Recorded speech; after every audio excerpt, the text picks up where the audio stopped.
Welcome to Learning the Business of Landscape Design. I am Dan Lee. This is CAD 101. Hello, today we're going to learn how to set up a drawing that we can continue to use. So I'm going to go down to New, get a drawing template. I'm going to turn off all my O-snaps. I'm going to turn off properties for a minute. So here we have a blank new drawing opened up. First thing I want to do is make sure I've set up my units so we can draw in feet and inches. So I'm going to go up to this CAD icon, go to Drawing Utilities, go to Units, and it's at decimal, but I want to draw in feet and inches, so I'm switching that to architectural. Everything else looks good. I'm going to hit OK. Next thing I want to do is start some text. So if you're on the Home tab, it's going to look like this. We want to go to the Annotate tab. And then we're going to click this little arrow going down to get a pop-out window.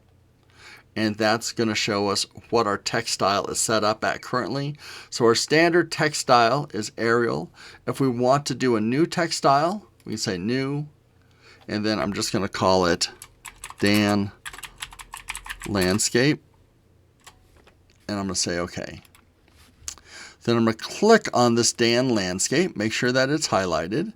I'm going to take this. And I know there's a lot of really fun text. One of the ones I used to use was Country Blueprint. You can see that's kind of a nice handwritten font.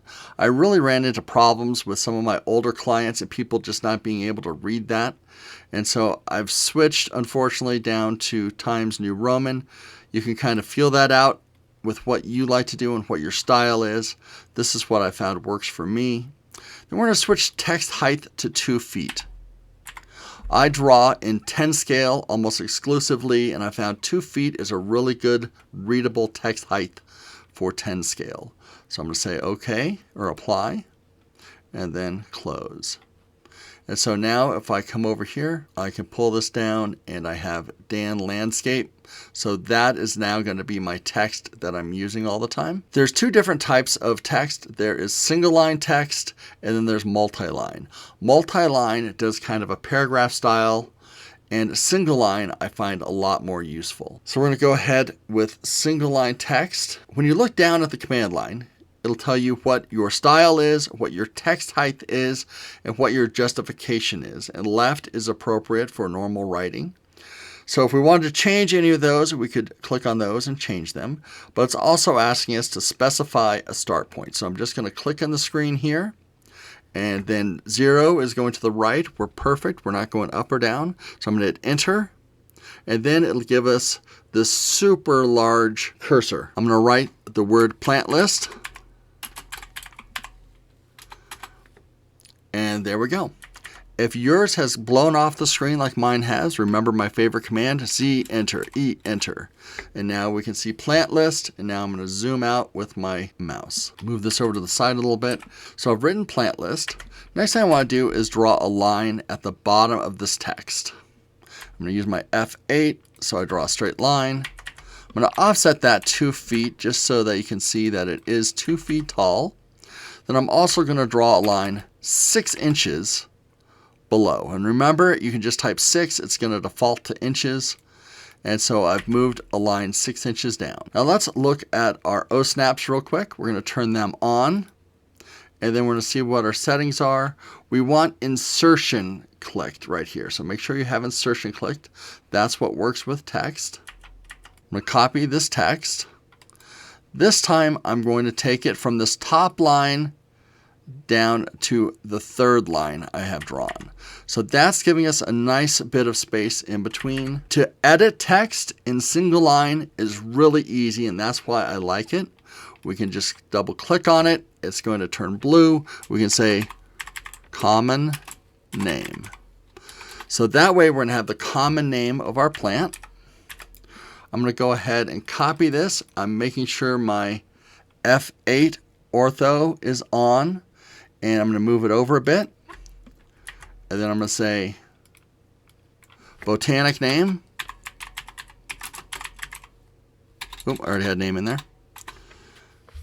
All right, let's scroll over and zoom out a little bit. I'm going to copy this over again. Make sure my F8 gets turned on. Now I'm going to say size. I'm going to move that over just a little bit. Sometimes botanic names are long. Again, F8. Copy it one more time. QTY for quantity. I'm going to say notes. So that way we have everything going across. Let's erase these lines. We don't need them anymore. Go ahead, copy with a crossing window. And see how that insertion point comes up? So now I've copied the bottom line. It's all grayed out. So I know that's what I'm copying. But I want to use the spacing that I've set up. So I'm going to take this insertion point and copy it down, copy it down, copy it down, copy it down, and just keep going. And so you can do this as many times as you need. I've finally figured out that I need about 4 or 5 trees, 4 or 5 evergreens, 4 or 5 evergreen shrubs, and about 15 to 20 deciduous shrubs, and about 15 to 20 perennials, then a couple ornamental grasses. Next thing I want to do is I'm going to go ahead and erase the top 4 things, and I'm going to call this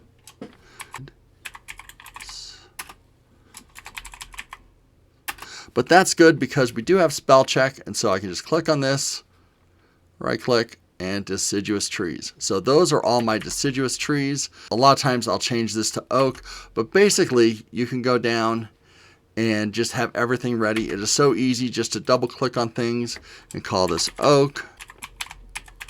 Quercus, 2-inch caliper. I always put 2 for quantity in my placeholder. Hardly ever use 2 of anything.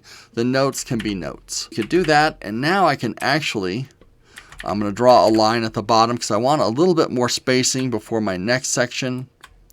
I did a 6-inch gap in between everything. I'm going to do a 10-inch gap. So now I have this set up. I have my 2 lines. I'm going to go ahead and copy. So all the way up to deciduous trees. I'm grabbing my plant list insertion point and I'm moving it to there. That gives us a good space in between that. And now I can just click this and do evergreen trees. That is the start of your plant list. Thank you for watching Learning the Business of Landscape Design, CAD 101. Please follow us on YouTube at Learn Landscape Design. And don't forget to subscribe.